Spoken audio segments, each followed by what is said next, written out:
So back to KLT, the second video, I want to talk about the L, right? So the L stands for love. Like. Oh yeah, Chris, you're right. You could even say I'm love. messing with them. It could be no love trust, no like trust. It doesn't matter. Trying to throw them off. It's the same thing. So the like part is really, really important. And let me tell you why.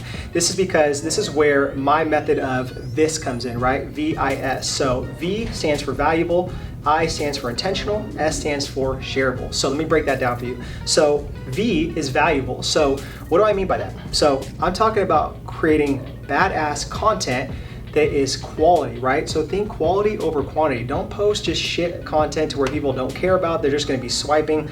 Put some thought into it. So valuable, what are some examples? So tell a good story about yourself. Tell your takeaways, what you learned. Talk about maybe 3 to 5 tips within fitness, within nutrition, within an exercise you're doing.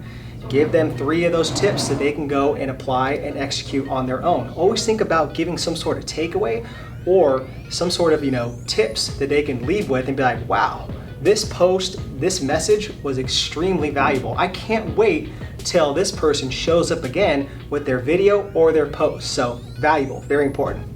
The I is intentional for messaging, being very intentional who you are speaking to. Pretend like that client is right in front of you, that you're writing that post and that copy, or even talking to that person through video, right? So talk about their pain points, talk about their struggles, talk about you being the solution to those pains and struggles. What do you offer? How would you sit there and paint that picture? How would you take them from A to point Z? So intentional is so huge, because without the messaging, you could be speaking to so many different people, and that's where I see a lot of people mess up within the context of no like trust. So the last one in this is shareable, right? So if you have valuable, intentional down, it should be shareable content to where people are gonna be like, wow, I'm gonna go tag someone, I'm gonna go share this with somebody. Then you start getting eyeballs from different directions.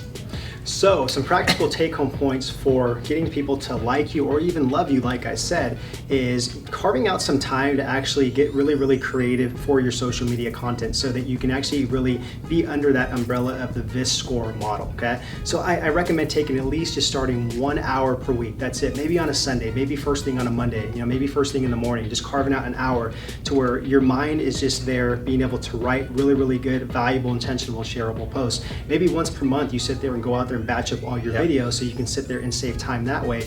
Different locations, cool scenery, stuff like that, okay? So you can save more time. But really, after that, I would say the next practical tip is just having a social media calendar and just understanding how to distribute that content so that not every single day you're pulling your hair and going crazy thinking about what am I gonna post now? Then it gets to the point where you don't like it, right? And if people will see, if you show up half-assed on social media and your content, and then what do you think that's gonna do? That's gonna bring down that score of not liking you or loving you, right? So think quality over quantity when it comes to producing content, and I promise it's going to lead to people liking and loving you more, okay? So stay tuned for the last video on trust. We'll see you guys then. Thank you so much for watching this video. Hopefully you got a ton of value out of it. So help us out by liking, commenting, subscribing, and even sharing this video out if it was that valuable. And stay tuned too, because we're actually going to be doing more videos like this. If you're a personal trainer, if you're a fitness professional, if you're an online coach looking to start or even grow your online fitness coaching business. We'll see you guys in the next video.